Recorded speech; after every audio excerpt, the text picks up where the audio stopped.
مجید میں سے کچھ یاد نہیں رہتا، تو مجھے کچھ ایسے کلمات سکھا دیجئے کہ مجھے وہ اس سے کفایت کریں، یعنی میں ان کو زبانی یاد کر لوں اور ان کو پڑھتا رہوں۔ تو آپ صلی اللہ علیہ وسلم نے اس کو سکھایا سبحان اللہ والحمد للہ ولا الہ الا اللہ واللہ اکبر ولا حول ولا قوة الا باللہ۔ اللہ پاک ہے، سب تعریف اللہ کے لیے ہے، اس کے سوا کوئی معبود نہیں، اللہ سب سے بڑا ہے، اور برائیوں سے بچنے کی ہمت اور نیکی کرنے کی قوت اللہ کے سوا کسی سے ممکن نہیں، یعنی اللہ تعالیٰ ہی انسان کو یہ قوت عطا کرتا ہے۔ تو گویا جب انسان فقر و فاقہ میں مبتلا ہو یا کسی بھی قسم کی محتاجی اس پر آ جائے تو پھر اللہ سبحانہ و تعالیٰ ہی کی طرف رجوع کرے، کثرت کے ساتھ درود شریف پڑھے، اور خصوصاً دعا سے پہلے درود شریف کا پڑھنا قبولیت کا باعث بنتا ہے، اور اس میں درود ابراہیمی بھی پڑھا جا سکتا ہے، اور اس کے علاوہ مختصر درود جو ہیں وہ بھی پڑھے جا سکتے ہیں، کم سے کم اتنا تو کہے صلی اللہ علیہ وسلم، اور جتنی بار کہے گا ہر بار کہنے سے 10 رحمتیں اس پر آئیں گی۔ جہاں تک فقر و فاقہ کا تعلق ہے تو یہ ہوتا تو ہے، لیکن حقیقت میں اصل فقیری دل کی فقیری ہوتی ہے۔ بہت سے لوگوں کے پاس بہت کچھ ہوتا ہے، لیکن اس کے باوجود بھی ان کے دل میں ہر وقت ایک خوف رہتا ہے یا ایک احساس رہتا ہے کہ ہمارے پاس کچھ نہیں، یا اگر یہ نہ رہا تو کیا بنے گا۔ اسی لیے ہم دیکھتے ہیں کہ ابو ذر رضی اللہ تعالیٰ عنہ کہتے ہیں کہ رسول اللہ صلی اللہ علیہ وسلم نے مجھ سے فرمایا، اے ابو ذر، تم مال کی کثرت کو مالداری سمجھتے ہو؟ میں نے عرض کیا، ہاں اے اللہ کے رسول صلی اللہ علیہ وسلم۔ آپ نے فرمایا، اور کیا مال کی کمی کو فقر سمجھتے ہو؟ میں نے عرض کیا، ہاں اے اللہ کے رسول صلی اللہ علیہ وسلم۔ آپ نے فرمایا، مالداری دل کی مالداری ہے، اور فقر بھی دل کا فقر ہے، یعنی انسان اگر اپنے آپ کو نعمتوں پر راضی رکھتا ہے اور اس کی نگاہ ان نعمتوں کی طرف جاتی ہے جو اس کو ملی ہوئی ہیں، تو اس کا دل ہمیشہ غنی رہے گا۔ لیکن اگر انسان ہر وقت یہ سوچتا رہے کہ اس کے پاس کیا نہیں اور اس کے مقابلے میں دوسروں کے پاس کیا کچھ ہے، تو پھر کبھی بھی اس کی محتاجی ختم نہیں ہو سکتی۔ اس سلسلے میں یہ بھی یاد رکھیے کہ انسان اللہ کے دیے ہوئے کو پا کر کبھی خود کو محتاج نہ سمجھے۔ تو گویا خوش قسمت ہیں وہ لوگ جو تھوڑا پا کر بھی اپنے رب سے راضی رہتے ہیں اور اللہ تعالیٰ سے خوش گمان رہتے ہیں اور اچھے کی امید رکھتے ہیں۔ رسول اللہ صلی اللہ علیہ وسلم نے فرمایا، مالداری کو غنا نہیں کہتے، غنا تو دل کا ہوتا ہے۔ جب اللہ کسی بندے کے حق میں خیر و بھلائی کا ارادہ کرتا ہے تو اس کے نفس میں غنا اور دل میں تقوی پیدا کر دیتا ہے، اور جب اللہ کسی بندے کے حق میں شر کا ارادہ کرتا ہے تو اس کی فقیری کو اس کی دونوں آنکھوں کے سامنے رکھ دیتا ہے، اور اسے سوائے اپنے فقر اور محتاجی کے کچھ نظر نہیں آتا، لہٰذا اس کی کنڈیشن مزریبل ہو جاتی، وہ ہر وقت پریشان اور دکھی رہتا ہے، اور وہ ان نعمتوں کو بھی انجوائے نہیں کر سکتا جو اللہ تعالیٰ نے اس کو دی ہوئی ہیں۔ اگر انسان غور کرے کہ اس کی اگر خدا نخواستہ آنکھ چلی جائے تو کیا دنیا بھر کی دولت خرچ کر کے بھی وہ آنکھ لے سکتا ہے واپس؟ یا اگر اس کے جسم کا کوئی اور حصہ چلا جائے، ضائع ہو جائے، تو کیا دنیا بھر کی دولت خرچ کر کے وہ اس طرح کی نعمت واپس لوٹا سکتا ہے؟ ہرگز نہیں۔ ہمارے جسم کا ایک ایک حصہ لاکھوں کروڑوں کا ہے، ہم کہیں سے بھی محتاج اور فقیر نہیں اگر ہم اپنے پاؤں پہ چلتے ہیں اور اپنے ہاتھوں سے کام کر سکتے ہیں، اور اللہ تعالیٰ نے ہمیں نگاہوں کی روشنی عطا کر رکھی ہے اور سننے کی طاقت، اور ہمارا دل دھڑکتا ہے اور ہمیں زندگی نصیب ہے، تو اللہ سبحانہ وتعالیٰ باقی نعمتیں بھی ہم پر آسان کر دے گا، صرف یہ کہ انسان وقتی طور پر کسی آزمائش سے نہ گھبرائے۔ پھر اسی طرح فقر و فاقہ چونکہ ایک آزمائش ہے تو اللہ تعالیٰ مختلف لوگوں کو مختلف طریقے سے آزماتا ہے، تو کچھ لوگوں کو فقر سے آزماتا ہے، اور اس میں صرف یہ نہیں کہ کسی عام انسان کو، بلکہ اللہ تعالیٰ نے اپنے بڑے بڑے نیک بندوں کو بھی اس سے آزمایا ہے۔ لیکن عام حالات میں فقر و فاقہ کے جو اسباب ہمیں قرآن و سنت سے پتہ چلتے ہیں، ان میں سے ایک وجہ دین سے دوری بھی ہے۔ معقل بن یسار کہتے ہیں، رسول اللہ صلی اللہ علیہ وسلم نے فرمایا، تمہارا رب فرماتا ہے، اے ابن آدم، میری عبادت کے لیے فارغ ہو جا۔ تو میں تیرے دل کو غنا سے اور تیرے ہاتھ کو رزق سے بھر دوں گا۔ اے ابن آدم مجھ سے دور نہ ہو، ورنہ میں تیرے دل کو فقر سے اور تیرے ہاتھ کو شغل اور مصروفیت سے بھر دوں گا۔ یعنی تم کام بھی کرتے رہو گے لیکن تمہارا غم کبھی دور نہیں ہوگا۔ قرآن مجید سے بھی ہمیں واضح طور پر یہ بات پتہ چلتی ہے کہ جو شخص اللہ کے ذکر سے منہ موڑتا ہے اللہ تعالیٰ دنیا کی زندگی بھی اس پر تنگ کر دیتے ہیں۔ فرمایا وَمَنْ أَعْرَضَ عَنْ ذِكْرِي فَإِنَّ لَهُ مَعِيشَةً ضَنْكًا وَنَحْشُرُهُ يَوْمَ الْقِيَامَةِ أَعْمَىٰ۔ فرمایا اور جو میری یاد سے منہ موڑے گا تو اس کی زندگی تنگ ہو جائے گی اور قیامت کے دن ہم اسے اندھا کر کے اٹھائیں گے۔ اور حقیقت یہ ہے کہ یہ آیت بالکل سچی ہے، کیونکہ جو شخص صرف دنیا کی محبت میں مبتلا ہو جاتا ہے اور دنیا ہی کا ہم و غم پال لیتا ہے، پھر اس کی یہی کیفیت ہو جاتی ہے کہ سب کچھ ہوتے ہوئے بھی اس کے اندر تنگی رہتی ہے۔ رسول اللہ صلی اللہ علیہ وسلم نے فرمایا جو اپنی فکر آخرت کو بنا لیتا ہے تو اللہ تعالیٰ اس کے تمام امور کو جمع کر دیتا ہے اور اس کے دل کو بے نیاز کر دیتا ہے اور دنیا اس کے پاس ذلیل ہو کر آتی ہے، اور جس کی نیت صرف دنیا حاصل کرنے کی ہو یعنی وہ آخرت کو بھولا ہوا ہو، اللہ اس کی تنگیوں کو اس پر کھول دیتا ہے، اس کا فقر اس کی آنکھوں کے سامنے آتا ہے اور اسے صرف اتنی ہی دنیا ملتی ہے جتنی اس کے لیے لکھی جا چکی ہوتی ہے، اس سے زیادہ نہیں ملتی۔ اس لیے انسان کو ہمیشہ اللہ سبحانہ وتعالیٰ کی طرف رجوع کرنا چاہیے اور جو کچھ انسان کو ملا ہے اس پر راضی رہنا چاہیے، شکر ادا کرتے رہنا چاہیے اور فقر و فاقہ کے علاج کے لیے اللہ تعالیٰ سے ہی دعائیں کرنی چاہیے۔ ابو ذر غفاری کہتے ہیں نبی صلی اللہ علیہ وسلم اللہ سبحانہ وتعالیٰ سے روایت کرتے ہیں کہ بے شک اللہ تعالیٰ فرماتا ہے اے میرے بندو تم سب بھوکے ہو سوائے اس کے کہ جسے میں کھلاؤں، تو تم مجھ سے کھانا مانگو میں تمہیں کھلاؤں گا۔ اے میرے بندو تم سب برہنہ ہو سوائے اس کے جسے میں لباس پہناؤں، تو تم مجھ سے لباس مانگو میں تمہیں لباس پہناؤں گا۔ حقیقت یہ ہے کہ سب کچھ دینے والا اللہ ہے، اس لیے انسان اپنی چھوٹی سے چھوٹی اور بڑی سے بڑی ضرورت اللہ تعالیٰ کے سامنے ہی رکھے، اور جب انسان اللہ سے مانگتا ہے تو اس کا فقر دور ہو جاتا ہے، اور اللہ پر بھروسہ ہی دراصل انسان کو غنی کر دیتا ہے، اور اللہ تعالیٰ اپنے فضل سے بندوں کو غنی کرتا ہے اور ان پر اپنی رحمت نازل کرتا ہے۔ قرآن مجید میں آتا ہے وَأَنَّهُ هُوَ أَغْنَى وَأَقْنَى، وہی تو ہے جس نے غنی کیا اور دولت عطا کی۔ بعض اوقات وہ دے کر لے لیتا ہے، بعض اوقات دینے کے بعد پھر وہ مزید دیتا ہے، اور یہ سب اس کے اپنے فیصلے ہیں، لیکن انسان کو ہر صورت میں اللہ تعالیٰ کی طرف ہی رجوع کرنا چاہیے اور اللہ تعالیٰ کی تقسیم پر راضی رہنا چاہیے، قناعت اختیار کرنی چاہیے، اور جب انسان پر فقر و فاقہ یا بھوک کی کوئی کیفیت طاری ہو تو نبی صلی اللہ علیہ وسلم کی بھوک کو یاد کر لینا چاہیے۔ یہ حدیث یاد رہے کہ رسول اللہ صلی اللہ علیہ وسلم اس دنیا سے رخصت ہو گئے اور آپ نے کبھی جو کی روٹی بھی آسودہ ہو کر نہیں کھائی۔ ایک اور روایت میں آتا ہے کہ رسول اللہ صلی اللہ علیہ وسلم بعض اوقات سارا دن بھوک کی وجہ سے بے قرار رہتے تھے، اور آپ کوئی خراب کھجور تک گھر میں نہیں پاتے تھے کہ جس سے آپ اپنا پیٹ بھر لیں، حالانکہ آپ اللہ کے محبوب تھے۔ تو اس سے یہ پتہ چلتا ہے کہ ضروری نہیں کہ جو شخص فقر و فاقہ کا شکار ہو جائے اللہ تعالیٰ اس پر ناراض ہی ہو۔ بعض اوقات اللہ تعالیٰ اپنے پیارے بندوں کو آزماتا ہے،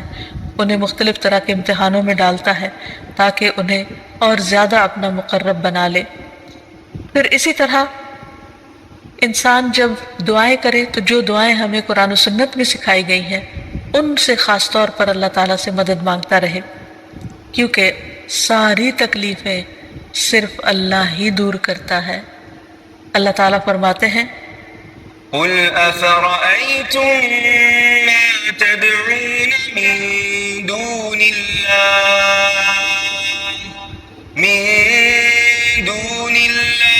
إِنْ أَرَادَنِيَ اللَّهُ بِضُرٍّ هَلْ هُنَّ كَاشِفَاتُ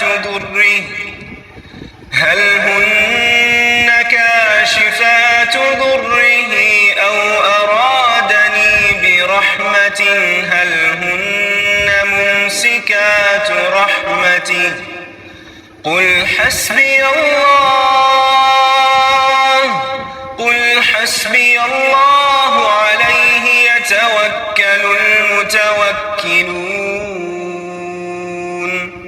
آپ انہیں کہیے بھلا دیکھو جنہیں تم اللہ کے سوا پکارتے ہو،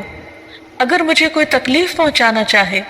تو تمہارے معبود اس کی پہنچائی ہوئی تکلیف کو کیا دور ہٹا سکتے ہیں؟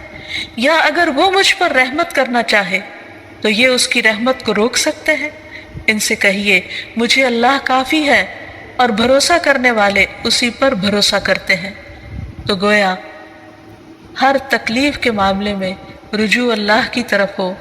اسی پر بھروسہ ہو، اسی پر توکل ہو، اسی کے آگے گریہ و آہذاری ہو اور اسی سے انسان مانگتا رہے۔ تو یہ چند ایک دعائیں ہیں جو ابھی آپ کو بتائی جائیں گی جو انسان ایسی تکلیف کے موقع پر پڑھ سکتا ہے۔ سب سے پہلے تو دل کی غنا کی دعا ہے، اللہ میرے دل کو غنی کر دے، یعنی جو نعمتیں میرے پاس ہیں مجھے انہیں دیکھنے والی نظر دے اور اطمینان والا دل عطا کر۔ تو دعا ہے اللہم انی اسألک الہدی والتقی والعفاف والغنی، اے اللہ میں تجھ سے ہدایت، تقوی، پاک دامنی اور غنا کا سوال کرتا ہوں۔ پھر اسی طرح خاص طور پر فقر و فاقہ سے بچنے کی دعا ہے۔ نبی صلی اللہ علیہ وسلم صبح و شام یہ دعا مانگا کرتے تھے، اللہم انی اعوذ بک من الکفر والفقر، اللہم انی اعوذ بک من عذاب القبر، لا الہ الا انت، اے اللہ میں کفر اور فقر سے تیری پناہ میں آتا ہوں، اے اللہ میں عذاب قبر سے تیری پناہ میں آتا ہوں، تیرے سوا کوئی معبود نہیں۔ آپ یہ کلمات 3 مرتبہ صبح اور 3 مرتبہ شام کو دہرایا کرتے تھے۔ یعنی آپ سوچئے کہ نبی صلی اللہ علیہ وسلم جو اللہ کے محبوب تھے صبح و شام فقر و فاقہ سے بچنے کی دعا کیا کرتے تھے۔ اسی طرح ایک اور دعا ہے، نبی صلی اللہ علیہ وسلم دعا کرتے اللہم انی اعوذ بک من الفقر والقلة والذلة واعوذ بک من ان اظلم او اظلم، اے اللہ میں فقر و فاقہ، قلت اور ذلت سے تیری پناہ میں آتا ہوں، کیونکہ بعض اوقات فقر و فاقہ انسان کو ذلیل کر دیتا ہے، اور اس بات سے تیری پناہ میں آتا ہوں کہ میں کسی پر ظلم کروں یا کوئی مجھ پر ظلم کرے۔ اسی طرح ہم دیکھتے ہیں کہ نبی صلی اللہ علیہ وسلم اپنے بستر پر جا کر جو دعائیں رات کو سونے سے پہلے پڑھتے، ان میں بھی جو ایک دعا ہے اس میں بھی خصوصی طور پر آپ قرض اور فقر سے پناہ مانگتے ہیں۔ ابو ہریرہ روایت کرتے ہیں کہ رسول اللہ صلی اللہ علیہ وسلم جب بستر پر تشریف لاتے تو کہا کرتے تھے اللہم رب السماوات والارض ورب کل شیء فالق الحب والنوى ومنزل التوراة والانجیل والقرآن اعوذ بک من شر ذی شر انت آخذ بناصیته انت الاول فلیس قبلک شیء وانت الآخر فلیس بعدک شیء وانت الظاہر فلیس فوقک شیء وانت الباطن فلیس دونک شیء اقض عنی الدین واغننی من الفقر۔ اس کا ترجمہ ہے اے اللہ 7 آسمانوں اور زمین کے رب اور ہر چیز کے رب، دانے اور گٹلی کو چیرنے والے، تورات اور انجیل اور قرآن نازل کرنے والے، میں تجھ سے ہر اس چیز کے شر سے پناہ مانگتا ہوں جسے تو اس کی پیشانی کے بالوں سے پکڑنے والا ہے۔ تو سب سے پہلے ہے، تجھ سے پہلے کچھ نہیں، تو ہی آخر ہے، تیرے بعد کچھ نہیں، تو سب سے اوپر ہے، تیرے اوپر کچھ نہیں، اور تو ہی باطن میں ہے، تجھ سے مخفی کچھ نہیں۔ اے اللہ میرا قرض ادا کر دے اور مجھے فقر سے بے نیاز کر دے۔ تو اس میں آپ دیکھیے کہ اللہ سبحانہ وتعالیٰ کی صفات کا ذکر ہوا ہے کہ اللہ سبحانہ وتعالیٰ 7 آسمانوں اور زمینوں کا مالک ہے، اور آپ دیکھیے کہ زمین کے ایک چھوٹے سے ٹکڑے میں بھی کتنی خیر و برکت ہوتی ہے، کتنی بھلائی ہوتی۔ کہا یہ کہ وہ پوری زمین کا مالک، اور صرف اس زمین کا نہیں ہے، باقی زمینوں کا بھی مالک، تمام ستاروں سیاروں کا مالک، سارے آسمانوں اور جو کچھ ان کے اندر ہے ان سب کا مالک. اور پھر خالق الحب والنوا کہہ کے یہ بتایا گیا کہ اللہ تعالیٰ زبردست قدرت کا مالک ہے. وہ زمین کے اندھیروں میں بیج اور گٹلی کو پھاڑتا ہے اور اس سے بہترین پودے نکالتا ہے جس میں انسان کے رزق کا سامان ہے. پھر زمین سے بھی کچھ رزق نکلتا ہے اور آسمان سے بھی اترتا ہے. پھر تورات، انجیل اور قرآن روحانی رزق ہیں، ان کا ذکر کیا گیا. ان تمام چیزوں کا ذکر کر کے اللہ تعالیٰ کی صفات بیان کر کے پھر ہر چیز کے شر سے پناہ مانگی گئی جس کا کنٹرول اللہ کے ہاتھ میں ہے. اور پھر اللہ تعالیٰ کے کچھ ناموں اور صفات کا ذکر کیا گیا کہ اے اللہ تو سب سے اول ہے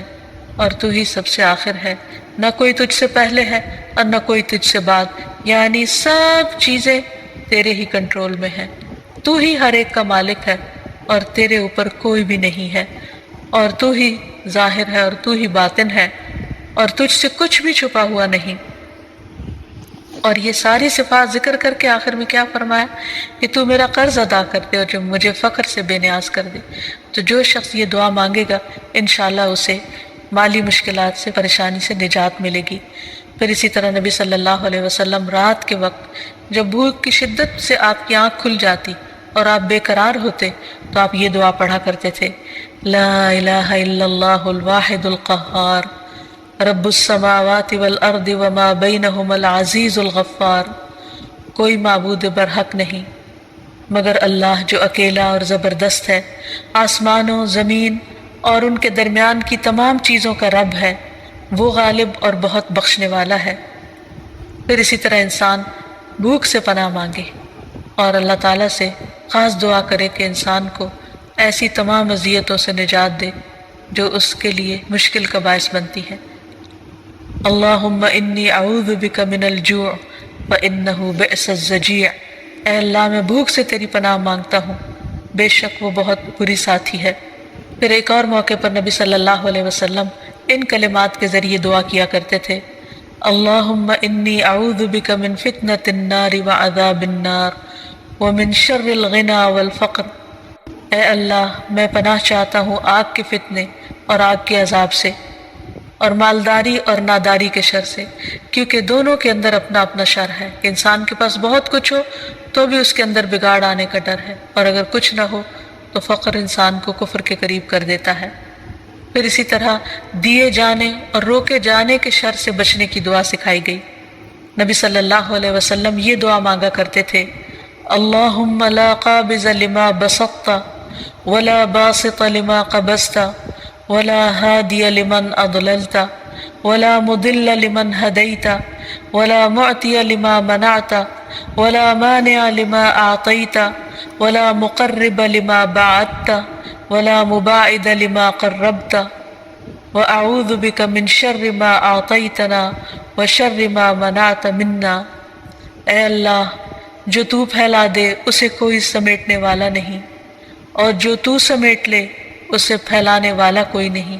یعنی ساری طاقت تیرے ہی ہاتھ میں ہے، ساری طاقت کا مالک تو ہی ہے. جسے تو گمراہ کر دے اسے کوئی ہدایت دینے والا نہیں، اور جسے تو ہدایت دے اسے کوئی گمراہ کرنے والا نہیں. جس سے تو روکے اسے کوئی دینے والا نہیں، اور جسے تو دے اس کو کوئی روکنے والا نہیں. جسے تو دور کر دے اسے کوئی قریب کرنے والا نہیں، اور جسے تو قریب کر دے اسے کوئی دور کرنے والا نہیں. اور میں تیری پناہ مانگتا ہوں ہر اس چیز کے شر سے جو تو نے ہمیں دی اور اس چیز کے شر سے جو تو نے ہم سے روک لی. تو اللہ تعالیٰ سے دعا ہے کہ وہ ہمیں دنیا اور آخرت کی تمام آزمائشوں، پریشانیوں اور مشکلات سے اپنی حفاظت میں رکھے. وآخر دعوانا ان الحمد للہ رب العالمین. السلام علیکم ورحمۃ اللہ وبرکاتہ.